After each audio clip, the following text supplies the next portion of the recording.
திருநெல்வேலி ராம் திரையரங்கில் விடாமுயற்சி திரைப்படம் பார்க்கச் சென்ற இளைஞர் ஒருவர் தாவேக கொடியை உயர்த்தி காட்டியதால் அஜித் ரசிகர்கள் அவரை அடித்து விரட்டினர். நேற்று இரவு நடைபெற்ற சம்பவத்தின் வீடியோ தற்போது வெளியாகியுள்ளது. இதுகுறித்த விவரங்களை செய்தியாளர் நாகராஜ் வழங்க கேட்கலாம். நாகராஜ், வணக்கம். மேலும் விவரங்களை சொல்லுங்க. தமிழகம் முழுவதும் நடிகர் அஜித் நடிப்பில் அதேபோல இயக்குனர் மகிழ் திருமணி இயக்கத்தில் வெளியான விடாமுயற்சி திரைப்படம் நேற்று வெளியானது. ஆனால் நேற்று நெல்லையில் 10 திரையரங்கில் மாநகரில் மட்டும் 10 திரையரங்கில் படம் வெளியாகி ஓடிக்கொண்டிருக்கிறது. இதில் நேற்று இரவு நெல்லை உடையார்பட்டியில் அமைந்துள்ள ராம் திரையரங்கில் இதேபோல நீண்ட வரிசையில் ரசிகர்கள் இரவு நேர காட்சிக்கு காண்பதற்காக காத்துக் கொண்டிருந்தனர். அந்த நேரத்தில் விஜய் கட்சியை சேர்ந்த ஒரு நபர், அவர் கட்சியை சேர்ந்தவரா அல்லது ரசிகரா என்று தெரியவில்லை, ஆனால் அவர் அந்த தமிழக வெற்றி கழகத்தின் கொடியை காண்பித்தவர் ஆட்டம் போட்டுக் கொண்டிருந்தார் அந்த இடத்தில்.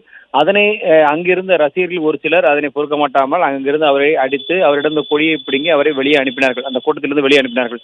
இதை அங்குள்ள ரசிகர்கள் மற்ற ரசிகர்களும் அவர்கள் படம் பிடித்திருந்தனர். அந்த காட்சி தற்பொழுது சமூக வலைதளங்கள் வைரலாகி வருகிறது.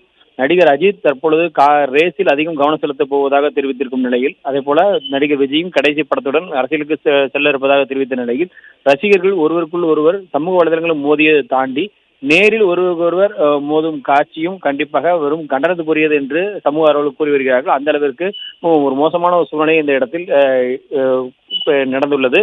இந்த சம்பவம் குறித்து காவல்துறையினர் அப்போது அங்கிருந்த காவல்துறையினர் தற்போது விலக்கி அவர்களை அனுப்பி வைத்தாலும் இது குறித்து வழக்கு பதிவு செய்யப்பட்டிருப்பது குறித்து எந்த ஒரு தகவலும் காவல் தரப்பில் இதுவரை கொடுக்கப்படவில்லை. அங்கு அவர்கள் அந்த கட்சி கொடியை உயர்த்தி காட்டி இது கூச்சலிட்டதால் அவரை அங்கிருந்து அந்த ரசிகரை அனுப்பிவிட்டதோடு சரி. இது குறித்து தியேட்டர் நிர்வாகத்திடம் கேட்ட பொழுது வெளியிலேயே ரசிகர்கள் இது குறித்து செய்த போது நாங்கள் பேசி காவல்துறையும் பேசி அவர்களை சமாதானப்படுத்தி அனுப்பிவிட்டோம் என்று தெரிவித்திருக்கிறார்கள்.